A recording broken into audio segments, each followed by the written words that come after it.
ओम अज्ञानतिमिरान्धस्य ज्ञानाञ्जनशलाकया चक्षुरुन्मीलितं येन तस्मै श्रीगुरवे नमः। नमः ओं विष्णुपादाय कृष्णप्रेष्ठाय भूतले श्रीमते भक्तिवेदान्तस्वामिन्निति नामिने। नमस्ते सारस्वते देवे गौरवाणी प्रचारिणे निर्विशेषशून्यवादी पाश्चात्यदेशतारिणे। जय श्रीकृष्ण चैतन्य प्रभु नित्यानंद श्री अद्वैत गदाधर श्रीवासादि गौरभक्तवृंद। हरे कृष्ण कृष्ण कृष्ण हरे हरे, हरे राम राम राम हरे हरे। हरे कृष्ण। आज हम चर्चा कर रहे हैं, आज का विषय है कर्म, ज्ञान, योग और भक्ति, इसका विश्लेषण। गीता में मोक्ष साधन के लिए कई उपाय बताए गए हैं। मोक्ष साधन क्या होता है पहले हम ये समझेंगे। गीता का सबसे पहला उपदेश ये है कि हम शरीर नहीं है, हम कौन है? आत्मा है। आत्मा शरीर से भिन्न है और अहंकार के वजह से हम अपने आप को शरीर समझते हैं और यही अज्ञान है। और ज्ञान का मतलब यही होता है कि हम ये जानना कि हम ये शरीर से भिन्न हैं, हम आत्मा हैं और आत्मा परमात्मा यानी भगवान का अंश है। तो और आत्मा का ना मृत्यु होता है, न जन्म होता है, उसका ना बुढ़ापा होता है, ना कोई काट सकता है, ना कोई जला सकता है, ना उसको सुखाया जा सकता है, ना गीला किया जा सकता है। किसी भी प्रकार से उसको उसमें कोई विकार नहीं होता, यानी उसमें कोई परिवर्तन नहीं होता है। जैसा शरीर में विकार और परिवर्तन होता है, शरीर बढ़ता है, बूढ़ा होता है, बीमार होता है, मृत्यु आता है और शरीर बदलते रहता है। इस जन्म में मनुष्य हैं, कभी दूसरे जन्म में कोई जंतु या कोई दूसरे योनि में भी जा सकते हैं। जैसे देव योनि में भी जा सकते हैं, असुर योनि में भी जा सकते हैं, जंतु योनि में भी जा सकते हैं, स्त्री भी हो सकते हैं, पुरुष भी हो सकते हैं। उसी प्रकार से हमारा जो शरीर है कई प्रकार से बदलते रहता है। इस जन्म में भी बदलता है, बचपन से लेकर युवावस्था, फिर बुढ़ावस्था, वृद्धावस्था, फिर मृत्यु। इस प्रकार से शरीर परिवर्तनशील है, लेकिन आत्मा में कोई परिवर्तन नहीं होता है। तो इस आत्मा लेकिन इस भौतिक शरीर के द्वारा इस भौतिक जगत में बंधा हुआ है।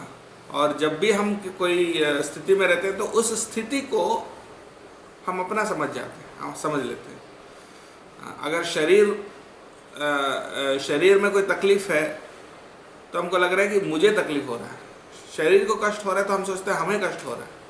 अगर शरीर को भूख लगा है तो हम सोचते हैं हमें भूख लगा है। अगर शरीर सुखी है तो हमको लगता है हम सुखी हैं। और शरीर दुखी है तो हम सोचते हैं हम दुखी हैं। और शरीर पुरुष है तो हम सोचते हैं हम पुरुष हैं। शरीर अगर स्त्री है तो हम सोचते हैं कि हम स्त्री हैं। तो इस प्रकार से हम शरीर के साथ हमारा तादात्म्य, यानी हम अपने आप को शरीर समझते हैं और उस भावना में हम हमेशा डूबे रहते हैं और इस स्थिति में डूबे रहते हैं। ये अज्ञान का यही लक्षण है। जैसे बच्चा खेलता है, तो जब बच्चा खेलता है तो उस खेल में इतना मगन हो जाता है कि क्या बोलते हैं उसको, उस खेल से बाहर आना भूल जाता है। यानी उस खेल में इतना मगन हो जाता है, अगर खेल में जीता या हारा उससे इतना प्रभावित हो जाता है कि वो पूरी तरह से मतलब रो भी लेता है अगर कोई हार गया है। मतलब उसमें इतना इन्वॉल्व हो जाता है और बड़े लोग उसको देख के सोचते हैं ये तो खेल है, ये तो ऐसे ही है, उसमें इतना इन्वॉल्व होने की क्या ज़रूरत है। लेकिन उस बच्चे को उस खेल से बहुत मतलब है। एक और बहुत सुंदर यहाँ पर दृष्टांत दे सकते हैं। हमने सुना हाल ही में कि एक एक्सपेरिमेंट किया गया है चूहों के ऊपर। चूहा को कैसे पकड़ लिए, चूहा को पकड़कर उसमें रखे, जो भी उसका पिंजरा है उसमें रखा हुआ, और उस पर एक्सपेरिमेंट किए, उस पर शोध किए हैं। कैसे शोध किए थे? उस चूहे को वहाँ उस जो पिंजरा है उसका, उसके अंदर 2 बटन रखा है, एक लाल बटन और एक नीला बटन। तो जब भी वो लाल बटन दबाता है तो उसको इलेक्ट्रिक शॉक मिलता है, यानी शॉक मिलता है, उसको दर्द होता है इससे। और जब नीला बटन दबाता है तो उसको कुछ खाने को मिलता है। तो हर बार जब लाल दबाता है तो शॉक मिलता है और नीला दबाता है तो खाने को मिलता है। तो इस तरह से वो धीरे धीरे समझ गया कि नीला बटन दबाने से मुझे फ़ायदा है, लाल बटन दबाने से अच्छा नहीं है, शॉक लगेगा। तो फिर ऐसा करने लगा। फिर उसके बाद कुछ समय बाद क्या किया, फिर उल्टा कर दिए। फिर नीला बटन दबाने से शॉक मिलेगा और लाल बटन दबाने से क्या होता है, उसको खाना मिलेगा। तो उल्टा कर दिया, लाल को मतलब लाल का काम नीला से हो रहा है, अब नीला से लाल का काम हो रहा है। तो उससे अभी थोड़ा सा फिर अब समझ गया, कुछ समय बाद फिर से समझ गया कि इस बार मुझे नीला नहीं दबाना है, लाल दबाना है, तब मुझे खाना मिलेगा। तो फिर इस तरह से वो करने लगा। और लेकिन फिर बदल दिए, दोबारा फिर बदल दिए। फिर ऐसा बदलते बदलते अब वो चूहा कंफ्यूज हो रहा है, लेकिन फिर वो समझने की कोशिश कर रहा है कि क्या दबाने से क्या होगा। और उस खेल में वो इतना व्यस्त हो गया है, बाद में उस पिंजरे का दरवाज़ा जो उसका वो है, ओपनिंग है, उसको खोल दिए, यानी वो आराम से बाहर जा सकता है। लेकिन अब वो खेल में इतना मगन हो गया कि वो बाहर जाना ही नहीं चाहता, वो पिंजरे में ही रहना चाहता है, बाहर जाना ही नहीं चाहता। कहने का मतलब ये है कि हमारे भी कुछ उसी प्रकार का स्थिति है। हम लोग इसमें इस भौतिक जगत में इतना फंसे हुए हैं कि हम इससे बाहर निकलना नहीं चाहते। हाँ, क्योंकि हम इसमें इतने मगन हो गए हैं।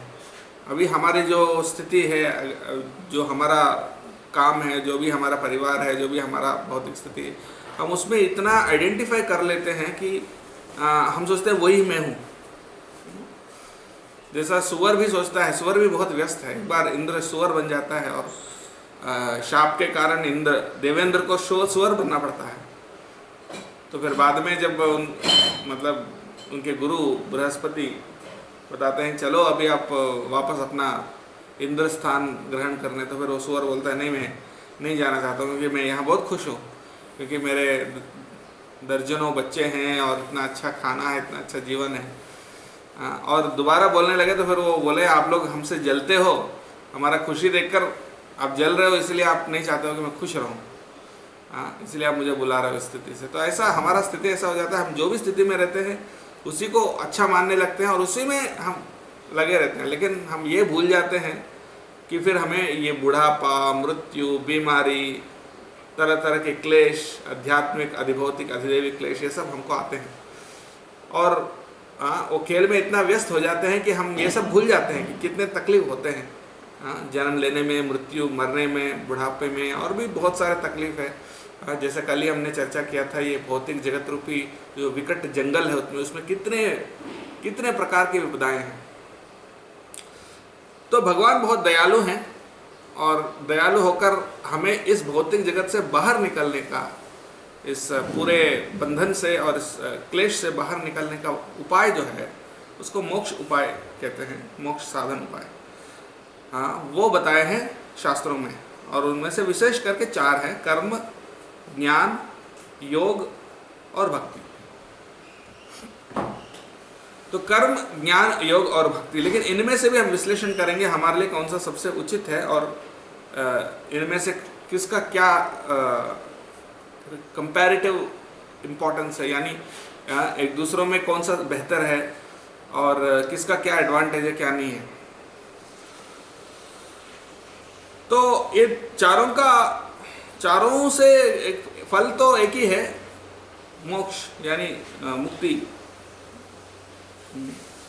लेकिन हम देख सकते हैं कि ये कर्म किसके लिए बताया गया है, ज्ञान, सभी ये अलग अलग जो प्रोसेस है क्यों बताया गया है। एक ही मार्ग बता सकते हैं ना, 4 अलग अलग इसीलिए बताया गया है क्योंकि लोग अलग अलग प्रकार के हैं और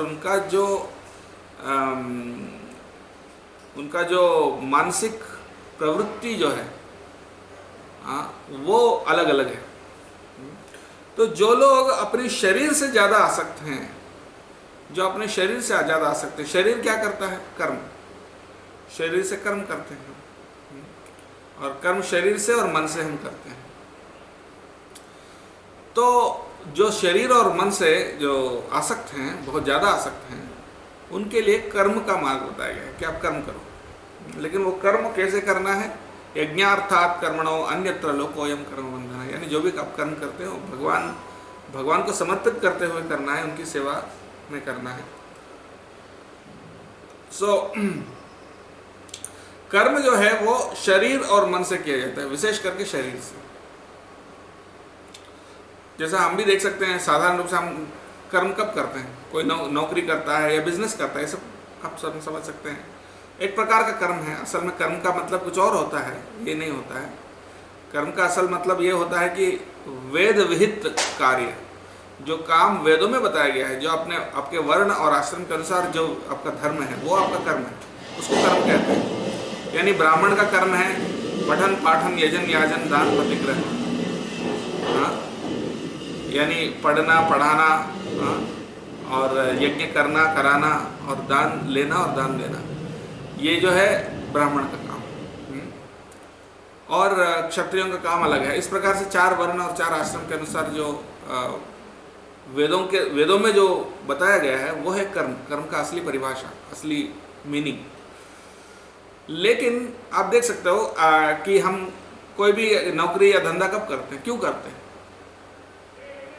क्योंकि पैसे चाहिए, पैसे के लिए, कमाई के लिए। और कमाई क्यों करना चाहते हैं? क्योंकि हम कमाई से अपना पोषण करना चाहते हैं, यानी अपना इंद्रिय तृप्ति करना चाहते हैं। यानी हम कर्म क्यों करते हैं? कुछ एंजॉय करने के लिए, उससे कुछ हमें खुशी, यानी कुछ आनंद, कुछ उससे हमें भोग मिलता है, उस भोग के लालच में हम कर्म करते हैं। यानी कर्म का उद्देश्य होता है भोग, और भोग किससे करते हैं? शरीर से करते हैं ना। भोग तो शरीर करता है। खाना किसको चाहिए? शरीर को चाहिए। कपड़ा किसको चाहिए? शरीर को चाहिए। घर किसको चाहिए? शरीर को चाहिए, हाँ। और पारिवारिक संबंध किसके लिए? शरीर के लिए। तो ये सब चीज़ें मतलब शरीर को खुशी देने के लिए या आनंद देने के लिए, शरीर को भोग देने के लिए कर्म करते हैं। यानी जिसको शरीर के प्रति कोई आसक्ति नहीं है, उनके लिए कर्म करने की भी कोई ज़रूरत नहीं है। तो कर्म शरीर और मन के लिए होता है। फिर आगे ज्ञान किसके लिए होता है? ज्ञान तो बुद्धि के लिए होता है ना। हम ज्ञान कोई भी चीज़ समझते हैं, ज्ञान लेते हैं तो किससे लेते हैं? अपन अपनी बुद्धि से लेते हैं, हाँ, अपने बुद्धि से ज्ञान लेते हैं। और फिर योग किसके लिए होता है? योग का मतलब है हमारा जो संयोग, यानी जुड़ना। योग का मतलब है जुड़ना। किससे जुड़ना? परमात्मा से जुड़ना। और परमात्मा से जुड़ने के लिए हमें सबसे पहले अपना अहंकार को छोड़ना पड़ता है। अपने अहंकार को, कि ये नहीं मैं शरीर हूँ, ये अहंकार को छोड़ना पड़ता है, और मैं आत्मा हूँ यह समझना पड़ता है। तो जो योग है, योग में मुख्य रूप से अहंकार के लिए है। अहंकार, बुद्धि, मन और शरीर सब उसमें आ जाते हैं। कर्म में शरीर और मन होते हैं, ज्ञान में बुद्धि, मन, शरीर सब होते हैं, यानी बुद्धि, मन और शरीर। और योग में एक और चीज जुड़ गया, अहंकार। अहंकार, बुद्धि, मन और शरीर, ठीक है। अब भक्ति क्या होता है? भक्ति होता है प्रेम करना भगवान को, परमात्मा यानी भगवान को प्रेम करना, यही भक्ति है। ऋषि के न ऋषिकेश सेवनम, भगवान की सेवा करना, भगवान को प्रेम करके प्रेममयी सेवा करना। और ये भक्ति जो है, ये किससे जुड़ा हुआ है? सीधा आत्मा से जुड़ा हुआ है। यानी आत्मा और परमात्मा, आत्मा और भगवान के बीच में जो संबंध है वही भक्ति है। भक्ति का मतलब ये नहीं अगरबत्ती जलाना, भक्ति का मतलब ये नहीं कि हम पूजा करना, भक्ति का मतलब ये नहीं कि कोई माला करना, वो सब है। लेकिन भक्ति का एक्चुअल मीनिंग है आत्मा को भगवान की सेवा में लगाना, यानी भगवान के प्रेम में खुद को लगाना। तो ये जो प्रेम है किन के बीच में? शरीर से तो संबंध नहीं है। प्रेम आत्मा और भगवान के बीच में जो प्रेम है, जो संबंध है, वही भक्ति है। वो सीधा आत्मा से जुड़ा हुआ है। हाँ, तो कर्म मुख्य रूप से शरीर, ज्ञान, बुद्धि, योग, अहंकार, और भक्ति जो है वो आत्मा से जुड़ा। हाँ, जब कोई चीज़ ऊपर का चीज़ जुड़ जाता है तो उसके नीचे की चीज़ें ऑटोमेटिकली जुड़ जाते हैं, है ना। हाँ, जब बुद्धि जुड़ जाता है तो उसके नीचे क्या है, मन और शरीर, वो अपने आप जुड़ जाएंगे। जैसे योग में ज्ञान में बुद्धि जोड़ रहे हैं, तो बुद्धि को जोड़ रहे हैं तो मतलब मन और शरीर भी जुड़ जाएंगे। और योग में हम अहंकार को जोड़ रहे हैं तो उसके नीचे जो बुद्धि और मन और शरीर भी जुड़ जाएंगे। और भक्ति में हम क्या कर रहे हैं, आत्मा को जोड़ रहे हैं सीधा भगवान के साथ। जब आत्मा को जोड़ रहे हैं तो ऑटोमेटिकली उसके नीचे जो अहंकार, बुद्धि, मन और शरीर सब वो भी जुड़ जाते हैं। ओके, तो ये कर्म, ज्ञान और योग, ये तीन आपको कहाँ तक ले जा सकते हैं, उनका लक्ष्य क्या है, मोक्ष का साधन, मोक्ष का साधन। हाँ, लेकिन भक्ति का लक्ष्य मोक्ष का साधन नहीं है। भक्ति का लक्ष्य तो भगवान को संतुष्ट करना, यानी भगवान को प्रसन्न करना, उनको खुशी देना। लेकिन उससे मोक्ष तो जरूर मिलेगा, लेकिन मोक्ष उसका गोल नहीं है, यानी मोक्ष उसका लक्ष्य नहीं होता है भक्ति का। भक्ति, मोक्ष सिर्फ उसका एक साइड इफेक्ट होता है। साइड इफेक्ट यानी अब भक्ति कर रहे हैं तो मोक्ष मिलेगा, लेकिन हम भक्ति सिर्फ मोक्ष प्राप्त करने के लिए नहीं करते हैं। हाँ, उसके लिए, उसको मैं और आगे और अच्छे से हम उसको डिस्कस करेंगे। तो एक एक मार्ग को भगवान अलग अलग श्लोकों में गीता में उसका महिमा मंडन कर रहे हैं, उसको एक्सप्लेन कर रहे हैं। पहले कर्म के बारे में बता रहे हैं। कर्मणैव हि संसिद्धिम आस्थिता जनकादयः लोक संग्रहमेवापि संपश्यन् कर्तुमर्हसि, यानी कर्म के द्वारा हम बहुत लोगों ने सिद्धि प्राप्त की। जैसे उदाहरण के लिए बता रहे हैं, जनक आदयः, जनक आदि जो राजाएं हैं, जनक आदि राजाएं कर्म के माध्यम से ही सिद्धि प्राप्त किए। और इस तरह से कर्म का महिमा बता रहे हैं पहले कर्मयोग तीसरे अध्याय में। फिर उससे आगे बता रहे हैं ज्ञान की महिमा बता रहे हैं। नहीं ज्ञानेन सदृशम पवित्र में विद्यते, ज्ञान के बराबर पवित्र कोई चीज नहीं है, यानी ज्ञान जितना पवित्र है उतना पवित्र और कोई चीज नहीं है। इस तरह से ज्ञान की महिमा बता रहे हैं। फिर योगी की महिमा बता रहे हैं छठे अध्याय में। तपस्विभ्यो अधिको योगी ज्ञानिभ्यो भी मतोधिकः कर्मिभ्यश्चाधिको योगी तस्माद् योगी भवार्जुन, यानी तपस्वी से भी योगी श्रेष्ठ होता है, ज्ञानी से भी योगी श्रेष्ठ होता है, कर्मी से भी योगी श्रेष्ठ होता है। इसलिए हे अर्जुन तुम योगी बनो। तो इस तरह योग का महिमा बता रहे हैं। और भक्ति का महिमा तो हर अध्याय में बता रहे हैं, बार बार दोहरा रहे हैं। भक्त्या त्वरन्यया शक्य अहमेवं विदोर्जुन 11वें अध्याय में, अनन्य भक्ति से ही मुझे एज इट इज समझ सकते हैं जैसा मैं हूँ। और फिर बता रहे हैं भक्त्या माम अभिजानाति, भक्ति के द्वारा ही आप मुझे समझ सकते हो। और फिर आगे बता रहे हैं कई जगह पर मन मना भवमत भक्तो, और छठे अध्याय में भी भगवान ने बताया योगिनाम अपि सर्वेषाम मद्गतेन अंतरात्मना श्रद्धावान भजते यो माम समय युक्त तमोमथ, यानी सभी प्रकार की योगियों में से जो मुझसे भक्ति से जुड़ा हुआ है वो ही सर्वश्रेष्ठ है, ऐसा बता रहे हैं। तो इस तरह से सभी का महिमा तो मंडन कर रहे हैं, लेकिन साधारण रूप से उसमें कंपेयर अभी करना शुरू करेंगे। देखिए, आप कर्म करते हैं तो कर्म किसके लिए करते हैं? मैंने बताया कोई कर्म करता है तो एंजॉय करने के लिए। कर्म क्यों करते हैं? कुछ अर्थ के लिए, पैसे कमाने के लिए, या कोई फायदा के लिए करते हैं। तो वो जो होता है वो शरीर के लिए होता है। तो कर्म जो है भोग के लिए होता है। मैं कर्म योग की बात नहीं कर रहा हूँ, सिर्फ कर्म की बात कर रहा हूँ। कर्म किसके लिए होता है? भोग के लिए होता है। और ज्ञान किसके लिए होता है? मोक्ष के लिए होता है। और योग किसके लिए होता है? सिद्धि के लिए होता है। योग होता है सिद्धि के लिए, सिद्धि प्राप्त करने के लिए। और ज्ञान होता है मोक्ष प्राप्त करने के लिए। और भक्ति होता है भगवान को संतुष्ट करने के लिए, यानी उसमें कोई स्वार्थ नहीं है। चैतन्य चरितामृत में एक बहुत सुंदर श्लोक आता है, भुक्ति मुक्ति सिद्धि कामी सकले अशांत कृष्ण भक्त निष्काम अतएव शांत, यानी भुक्ति मुक्ति सिद्धि कामी, यानी जो भुक्ति यानी भोग चाहता है वो कौन है? कर्मी है। मुक्ति मुक्ति कामी यानी जो मोक्ष चाहता है वो कौन है? ज्ञानी है। और सिद्धि कामी यानी जो सिद्धि प्राप्त करना चाहता है, 8 प्रकार की सिद्धियां हैं, उसमें बाद में उसको कभी चर्चा करेंगे, लेकिन 8 प्रकार की सिद्धियां, अणिमा महिमा इत्यादि, ये सिद्धियां जो चाहते हैं वो कौन है? वो योगी है।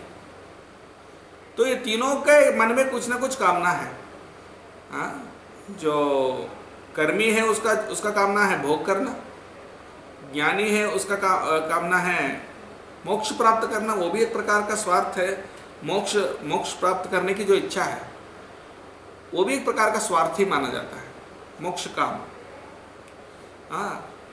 तो ज्ञानी में भी कुछ स्वार्थ है कि वो मोक्ष प्राप्त करना चाहता है, और जो योगी है उसमें भी स्वार्थ है क्योंकि वो सिद्धि प्राप्त करना चाहता है।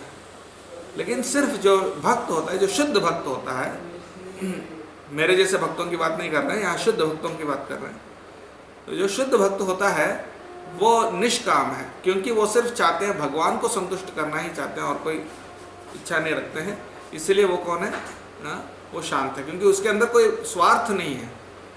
कर्मी ज्ञानी योगी इन सब में कुछ ना कुछ स्वार्थ है, लेकिन भक्त में, जो शुद्ध भक्त है, उसमें कोई स्वार्थ नहीं है, इसलिए वो ही सबसे शांत है। तो अब एक एक वर्णन कर रहे हैं, भगवान गीता में बता रहे हैं, ये एक सीढ़ी जैसा है। जैसे हम सीढ़ी चढ़ते हैं तो पहला सीढ़ी आता है, उसके बाद दूसरा आता है, फिर तीसरा आता है, चौथा आता है, ऐसा। उसी प्रकार से आप सोच सकते हैं योग का जो लैडर है, योग की जो सीढ़ी है, उसमें जो सबसे पहला सीढ़ी है कर्म, लेकिन उसके आगे दूसरा सीढ़ी ज्ञान है। ज्ञान तो कर्म से भी श्रेष्ठ है। वो हम कैसे बोल सकते हैं? गीता में भगवान बता रहे हैं, सर्वम कर्माखिलम पार्थ ज्ञाने परिसमाप्यते, चौथे अध्याय में भगवान कह रहे हैं कि सर्वम कर्मा अखिलम पार्थ ज्ञाने परिसमाप्यते, यानी आपका जो कर्म है, कर्म का अंत में क्या होता है? ज्ञान शुरू होता है। जैसे आपका कर्म का चरम अवस्था पहुंच गया, कर्म का चरम अवस्था में क्या होता है? ज्ञान शुरू हो जाता है, और जहां ज्ञान शुरू हो जाता है वहां कर्म खत्म हो जाता है। क्योंकि जब वो व्यक्ति ज्ञानी हो जाता है, समझ जाता है मैं आत्मा हूँ, मैं शरीर नहीं हूँ, फिर वो रियलाइज जब कर लेता है, उसको पूरी तरह से अनुभव कर लेता है, तो फिर उसको कर्म करने की कोई ज़रूरत नहीं है। वो भी फिर गीता में बता रहे हैं, यस्तु आत्मरतिरेव स्यात् आत्मतृप्तश्च मानवः आत्मन्येव च संतुष्टस्तस्य कार्यं न विद्यते। जो सिर्फ आत्मा को जानता है, यानी आत्मा को जो समझ जाता है, तस्य कार्यं न विद्यते, यानी उसका कोई कर्म नहीं है, यानी उसको कोई कर्म करने की आवश्यकता नहीं है। जैसे नारद मुनि, एक राजा थे, भागवत में आता है, प्राचीन बर्हिषत नाम का एक राजा थे। वो कर्मकांड में लगे हुए थे, बहुत सारे यज्ञ करते थे, वैदिक यज्ञ करते थे, और इस वैदिक यज्ञों में जानवरों का बलि चढ़ाना पड़ता था, और उन यज्ञ ऐसे बहुत सारे यज्ञ करते थे। और इन यज्ञों का उद्देश्य होता है कि मोक्ष प्राप्त करना, और मोक्ष प्राप्त करना और इंद्रिय भोग का भी उसका लक्ष्य है। मोक्ष प्राप्त करना नहीं है असल में, उसका गोल है इंद्रिय भोग। तो फिर नारद मुनि उनको आकर बोलते हैं कि हे राजा, हे राजन, आप ये यज्ञ कर रहे हो, लेकिन इससे आपको कोई फायदा नहीं होगा, सिर्फ इंद्रिय भोग होगा, लेकिन ये तो तात्कालिक है। फिर नारद मुनि के उपदेश से फिर वो राजा प्राचीन बर्हिषत वो कर्मकांड से लेकर फिर वहाँ से उसको छोड़ के फिर ज्ञान में आ जाते हैं। और फिर आगे गीता में भगवान बता रहे हैं कैसे, अभी हम समझ गए कि कैसे कर्म से ज्ञान श्रेष्ठ है, और फिर भगवान कह रहे हैं कि जैसे ज्ञान से भी योग श्रेष्ठ है। कर्म और ज्ञान दोनों से क्या है? योग श्रेष्ठ है। और वो बता रहे हैं तपस्विभ्यो अधिको योगी ज्ञानिभ्यो भी मतो अधिका कर्मेभ्यश्चाधिको योगी, यानी ज्ञानिभ्यो भी मतो अधिका, यानी ज्ञानी से भी योगी श्रेष्ठ है, छठे अध्याय में बता रहे हैं। और एक और जगह बता रहे हैं कि बहुनाम जन्मनाम अंते ज्ञानवान माम प्रपद्यते, यानी बहुत जन्मों के अंत में जो ज्ञानी है, ज्ञान अंत में आता है, बहुत जन्मों की साधना के बाद में आता है।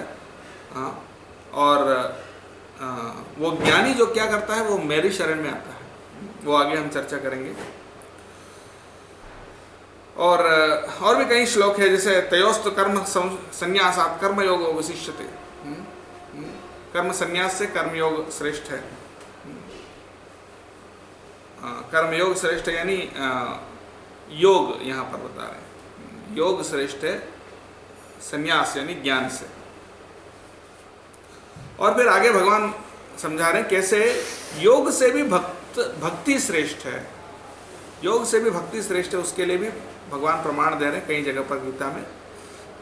बता रहे हैं, वही 6 अध्याय वाला श्लोक है फिर से, योगी नाम अपि सर्वेशाम मद्गतेनांतरात्मना श्रद्धावान भजते यो माम स मे युक्ततमो मतः, यानी सभी प्रकार के योगियों में से सर्वश्रेष्ठ कौन?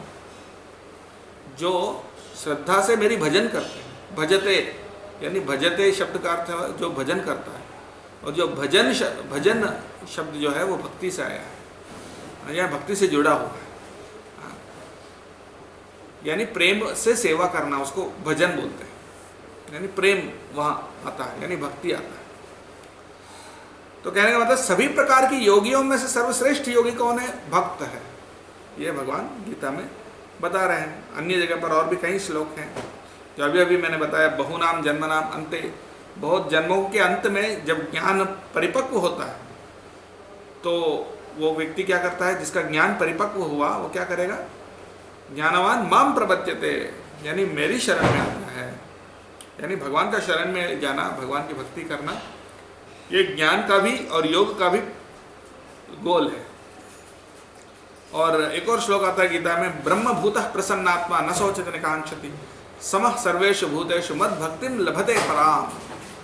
हाँ, ब्रह्मभूतः प्रसन्नात्मा, यानी जो ब्रह्मभूत है, यानी जो ज्ञानी है, जो मोक्ष प्राप्त कर चुका है।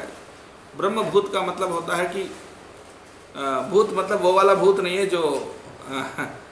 जो हमको पकड़ के पीड़ा देता है, वो भूत की बात नहीं कर रहे हैं यहाँ पर। ब्रह्मभूतः यानी जो ब्रह्म स्थिति में जो स्थित है, यानी जो अपने आप को आत्मा समझ जाता है, यानी ब्रह्म, अहम ब्रह्मास्मि, इसको जो समझ चुका है, यानी अहम ब्रह्मास्मि कि मैं ब्रह्म हूँ, यानी मैं शरीर नहीं हूँ, मैं एक चित्त कण हूँ जो शाश्वत है, ब्रह्म है। वो जो रियलाइज कर चुका है, वो जो समझ चुका है, वो ब्रह्मभूत कहलाता है। और वो ब्रह्मभूत व्यक्ति जो है न सोचती न कांक्षती, और वो क्या करता है, अल्टीमेटली उसको वो भक्ति में आता है। मद भक्तिम लभते पराम, उसको भक्ति मिलता है। यानी जब आप पूरी तरह समझ जाते हैं, यानी उसको अनुभव कर लेते हैं कि मैं आत्मा हूँ, शरीर से भिन्न हूँ, और आत्मा के स्तर में आप पूरी तरह से स्थित हो जाते हैं, उसके बाद जो है उस व्यक्ति को भक्ति मिलती है। यानी भक्ति जो है ज्ञान से भी श्रेष्ठ है, यानी मोक्ष से भी श्रेष्ठ है। हाँ, मोक्ष से भी भक्ति श्रेष्ठ होता है, ये यहाँ बताया गया।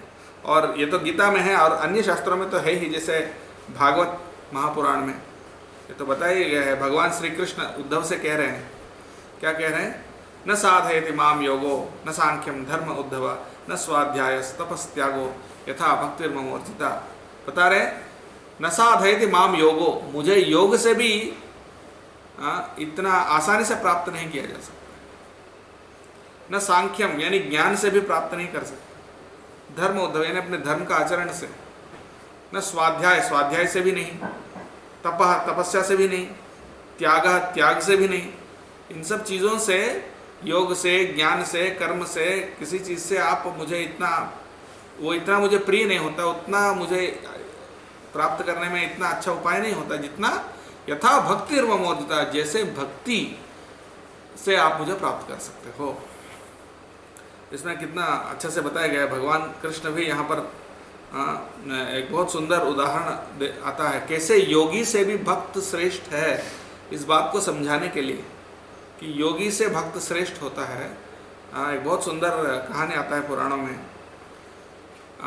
भगवान साबित करना चाहते हैं जो सच्चे भक्त हैं वो कितने श्रेष्ठ हैं, यानी योगियों से भी। एक बार भगवान कृष्ण को द्वारका में उनको बहुत तीव्र सर दर्द हो जाता है। भगवान कृष्ण को जब सर दर्द होता है, भगवान तो भगवान है, भगवान को कैसे सर दर्द हो सकता है, लेकिन भगवान की लीला ऐसी थी कि उनको बहुत भयंकर सर दर्द हो गया और द्वारका में जितने उनके रानियाँ थे, उनके प्रजा थे, सब बहुत व्याकुल हो गए, क्या हो गया उनको कृष्ण को।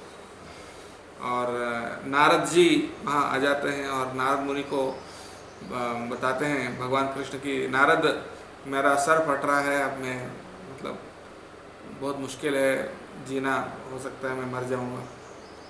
अब फिर नारद जी भी व्याकुल हो गए, बोले हे भगवान आपकी लीला तो ऐसी है, आपको कैसे क्या हो सकता है, लेकिन आप बता रहे हैं कि ऐसा है आपको, तो फिर इसका समाधान भी आप ही बताएं कि क्या, किस उपाय से आपका ये सरदर्द कम हो सकता है। तो भगवान कृष्ण कहते हैं कि इसका एक ही इलाज है, मेरे भक्तों का चरण धूल, मेरे भक्तों का चरण धूल अगर मेरे सर पे लगाया जाए तो फिर मेरा सरदर्द ठीक हो जाए। तो नारद जी ने सोचा ठीक है, बहुत सरल उपाय है, तो चलो सभी भक्तों से मांगते हैं। तो वहाँ पे भगवान के सभी रानियाँ थे, वो सब भक्त थे स्वाभाविक रूप से, सभी रानियों से बोले कि देखिए आप तो देख ही रहे हैं कि कैसे उनको सरदर्द है, आपके चरण धूल दे दीजिए, उससे उनका ठीक हो जाएगा। तो रानियाँ कहने लगे कि नारद जी आप क्या बोल रहे हैं, ये तो हमारे पति देव हैं, कैसे हम उनके मतलब हमारे चरण, उनके चरण धूल हम चाहते हैं, उनके चरण धूल हम अपने मस्तक पे लगाते हैं, ये हमारा धर्म है। लेकिन हम अपने चरण धूल को भगवान के मस्तक पे लगाएं, ये कैसे संभव है, ये तो बहुत बड़ा पाप है और मतलब ये तो हम सोच भी नहीं सकते।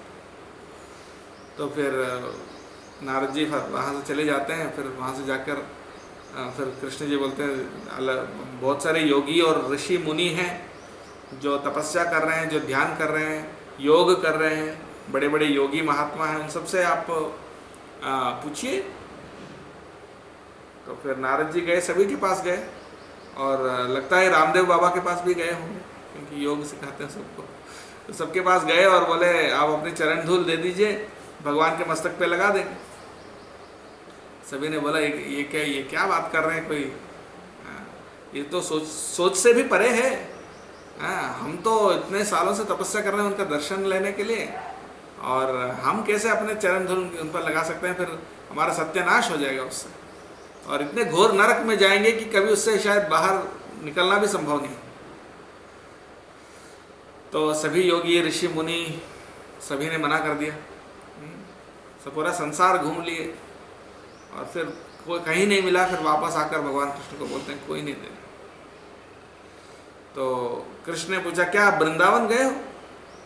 बोले नहीं वृंदावन नहीं गए। हाँ वृंदावन जाओ और वहाँ गोपियों से मांगो। तो फिर नारद जी जाते हैं वृंदावन और वहाँ गोपियाँ जैसे नारद जी को देखते हैं तुरंत उनको घेर लेते हैं, बोलते हैं कैसे कृष्ण को तो आपने देखा होगा, कैसा है कृष्ण हमारा?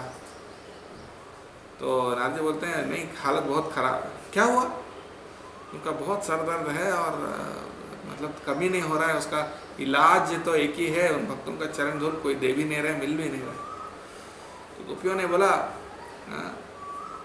तो हम तो उनके भक्त हैं तो हम दे दें।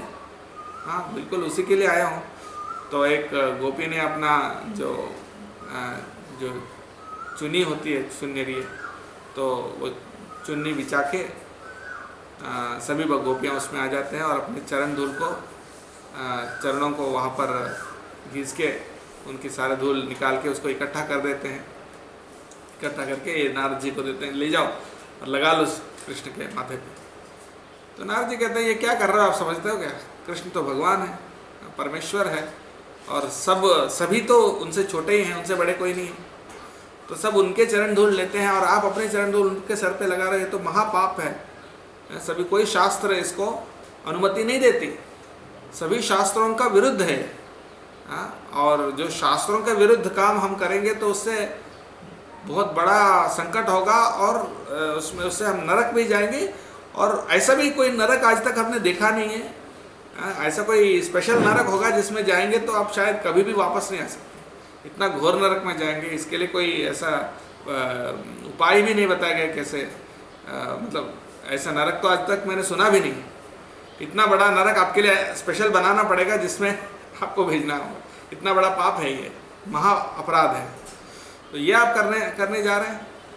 हाँ, तो गोपियों ने बोला हम कोई शास्त्र वास्त्र नहीं जानते हैं, कुछ भी हो जाए, कोई हमको कुछ भी हो जाए कोई फर्क नहीं पड़ता, नरक में जाएं और हमेशा के लिए नरक में रहें, कुछ भी हो जाए हमको कोई फर्क नहीं पड़ता, हमको इस सिर्फ इतना ही जानना है कि कृष्ण का सरदर्द कम हो, बस।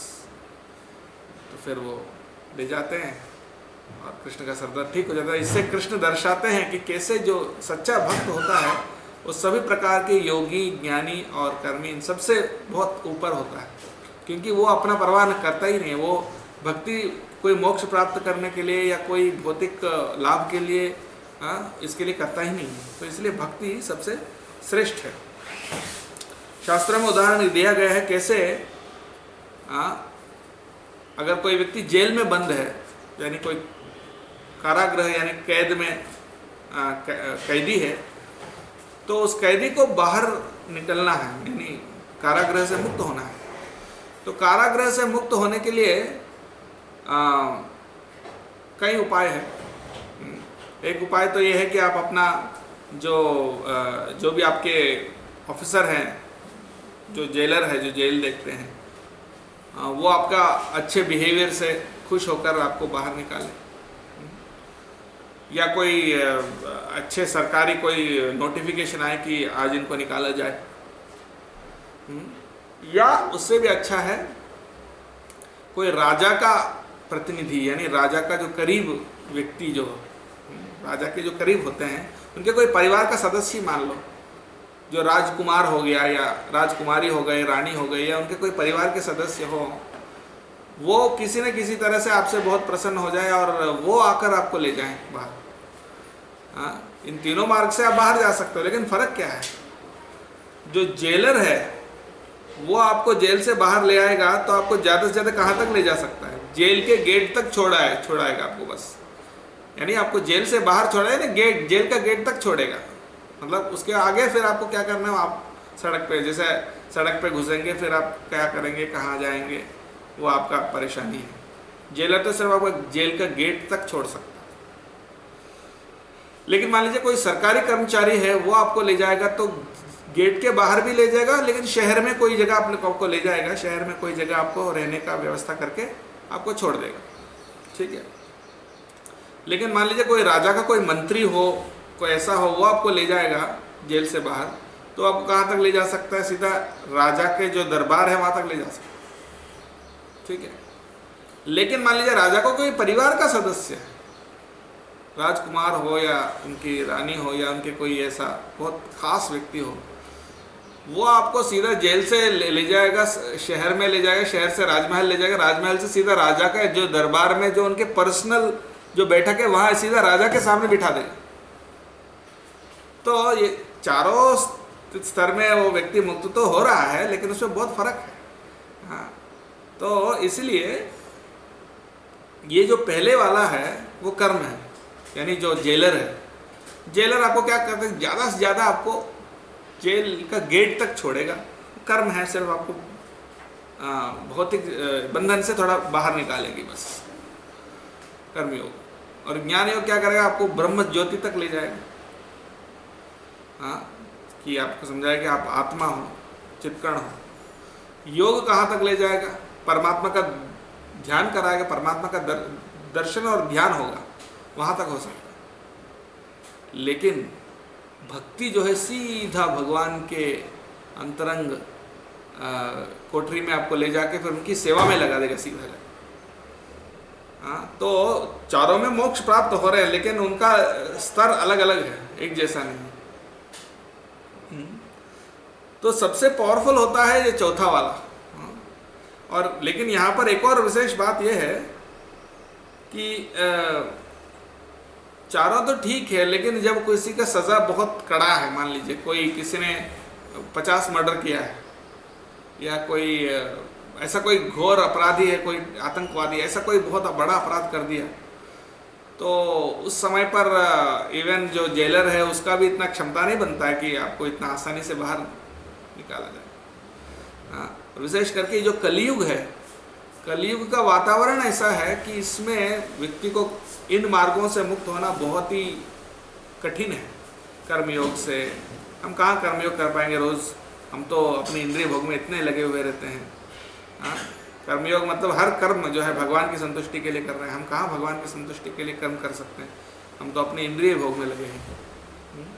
और ज्ञान का मतलब है पूरी तरह से वैराग्य होना चाहिए आपको, मतलब शारीरिक आसक्ति से, वो भी कहाँ का हो तो बहुत दूर की बात। योग तो बहुत कठिन है, सोचो भी मत।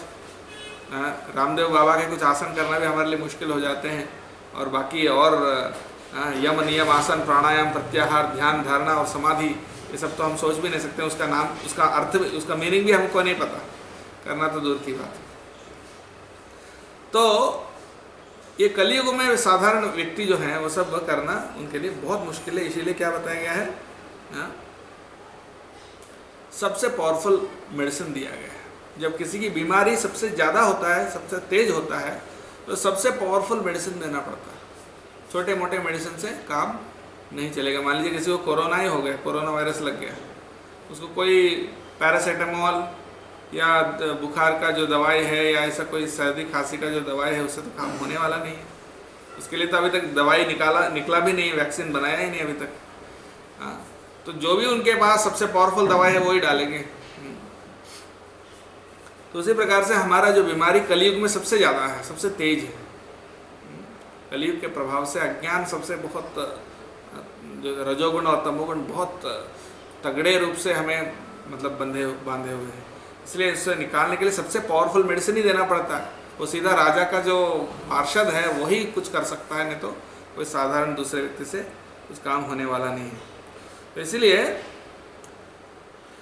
कलयुग में विशेष करके, जैसे आप दवाई का दुकान में जाते हैं तो कई प्रकार के दवाई तो मिलेंगे, लेकिन जो डॉक्टर आपको जो प्रिस्क्राइब करता है, आपका जब बीमारी सबसे तेज है तो सबसे पावरफुल मेडिसिन ही प्रिस्क्राइब किया रहेगा और आपको वही लेना पड़ेगा। आप ये नहीं बोल सकते अरे और भी बहुत सारे दवाएं हैं वो क्यों नहीं लेंगे, वो भी ले लेंगे, उससे भी ठीक हो जाएगा। लेकिन डॉक्टर बताए नहीं, आपका बीमारी सबसे ज़्यादा तेज है, तो इसीलिए तीव्र है, इसीलिए आपको ये पावरफुल मेडिसिन ही लेना होगा, तभी वो ठीक हो सकता है, नहीं तो कोई उपाय नहीं। तो इसी प्रकार से चैतन्य महाप्रभु और अन्य आचार्य, वैष्णव आचार्य इस कलयुग में जो आए हैं, रामानुजाचार्य, मध्वाचार्य, निम्बार्काचार्य, विष्णु स्वामी, चैतन्य महाप्रभु, वल्लभाचार्य, इस प्रकार के सभी संप्रदाय के जितने आचार्य आए हैं वो सब बता रहे हैं भैया ठीक है ये सब हैं वैसे, लेकिन कलयुग के लिए आप मतलब बहुत मुश्किल है, आपको यही करना होगा, भक्ति ही करना होगा, तभी आपको कुछ चांस होता है, नहीं तो फिर चांस बहुत मुश्किल है। थ्योरेटिकली हाँ हो सकता है दूसरे मार्ग से भी, लेकिन इतना आसान नहीं है। जैसे मान लीजिए आप आईएएस की तैयारी कर रहे हैं, आईएएस या आईआईटी, जेईई या कोई बहुत बड़ा कॉम्पिटिटिव एग्ज़ाम है, कैट, ऐसे एग्ज़ाम के लिए तैयारी कर रहे हैं और उसमें तो लाखों लोग लिखेंगे, लाखों लोग उस परीक्षा में भाग लेंगे, और अगर आपको सीट हासिल करना है तो मतलब ऐसे आप बोलेंगे हाँ घर पे बैठ के भी पढ़ सकते हैं, ऐसा थियरिटिकली भी तो ऐसा भी होता है, हो सकता है, लेकिन बहुत चांस बहुत कम है। इसलिए लोग अच्छे कोचिंग इंस्टीट्यूट में जाते हैं क्योंकि वहाँ पढ़ेंगे तो थोड़ा चांस बढ़ जाएगा। तो इसी प्रकार से भगवान चैतन्य महाप्रभु ने एक कोचिंग इंस्टीट्यूट खोला है, भक्ति कोचिंग इंस्टीट्यूट। इस इंस्टीट्यूट में आएंगे तो आपको बहुत, सिर्फ सीट ही नहीं, सीट के बाद आपको प्लेसमेंट भी गारंटी है, तो ऐसा कुछ तो भगवान ये चैतन्य महाप्रभु गारंटी दे रहे हैं इस संकीर्तन आंदोलन के माध्यम से, क्योंकि कलयुग के लिए संकीर्तन ही है। नाम संकीर्तनम यस्य सर्व पाप प्रणाशनम प्रणाम और दुख शमनम तम नमामि हरिम परम। भागवत भी आखिर में यही बता रहे कि नाम संकीर्तन ही है। तो इसीलिए ये सबसे पावरफुल मार्ग चैतन्य महाप्रभु ने बताया, सबसे पावरफुल लेकिन सबसे आसान भी है। सबसे पावरफुल व्यक्ति आता है तो काम भी बहुत आसान हो जाता है।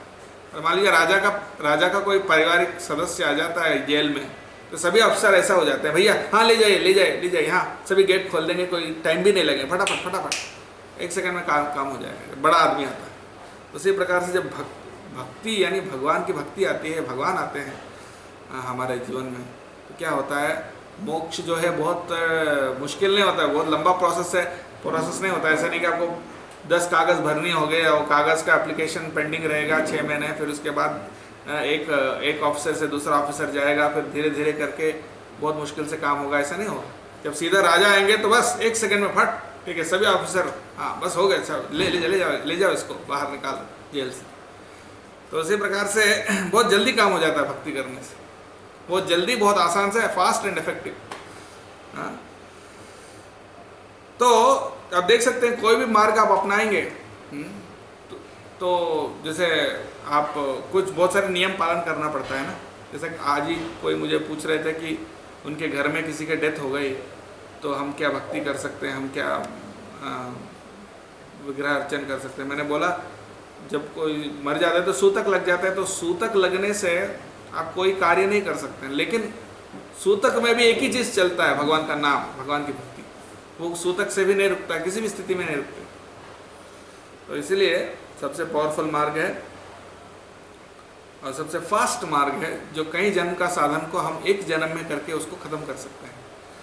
हाँ, तो इसलिए भक्ति सर्वश्रेष्ठ है। और सभी हर एक अध्याय, गीता के हर एक अध्याय में अंत में भगवान ने भक्ति का ही जो महिमा आखिरी में उन्होंने बताया। और इस तरह से हम समझ सकते हैं कि भक्ति करना ही उपाय है। और बहुत आसानी से प्रभुपाद जी ने हमको सिखाया, 16 माला का जप करो, 4 नियम का पालन करो। लेकिन उसमें इतना सरल मार्ग दिया है, लेकिन उसमें अगर हम सीरियस नहीं बनते हैं तो हमसे बड़ा दुर्भाग्यशाली कौन हो सकता है। तो इसलिए हमको इस सरल मार्ग को बहुत तीव्रता से लेना है और इसको अपने जीवन का लक्ष्य बनाना है और इस तरह से हमें भगवान को प्राप्त करना है। तो धन्यवाद। अभी बस ख़त्म करने से पहले कल एकादशी है, वरुथनी एकादशी है, तो इसलिए कल क्लास तो होगा, उसके साथ कीर्तन भी करेंगे हम। दोपहर 3 बजे से 4 बजे तक हम लाइव कीर्तन करेंगे और 4 बजे से प्रवचन भी होगा, तो दोनों में हम भाग ले सकते हैं। तो कल शाम को दोपहर 3 बजे से हमारा कार्यक्रम शुरू होगा, तो कल सब भाग लीजिएगा और ज़्यादा से ज़्यादा जप करें। अभी लॉकडाउन में तो हमको इतना ज़्यादा काम नहीं है, तो आप ज़्यादा से ज़्यादा माला हम जप करने का कोशिश कर सकते हैं। और कथा श्रवण और कीर्तन और ग्रंथ अध्ययन, इस तरह से हम अपने समय का सद्विनियोग कर सकते हैं। बहुत बहुत धन्यवाद। हरे कृष्ण।